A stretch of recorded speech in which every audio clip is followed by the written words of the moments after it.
Hi everyone.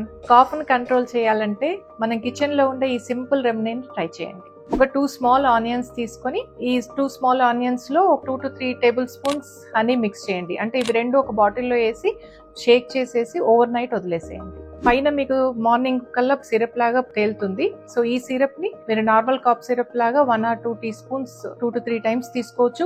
అవసరమైతే ఇంకా కొంచెం ఎక్స్ట్రా కూడా తీసుకోవచ్చు. ఇది న్యాచురల్ దే కాబట్టి ఎలాంటి సైడ్ ఎఫెక్ట్స్ ఉండవు. మీరు ఈ సిరప్ ను వాడితే బయట మార్కెట్ లో సేల్ చేసే ఎలాంటి కాఫ్ సిరప్ వాడాల్సిన అవసరం లేదు. అలాగే ఎలాంటి సైడ్ ఎఫెక్ట్స్ లేకుండా మీ కాఫ్ను తగ్గించుకోవచ్చు.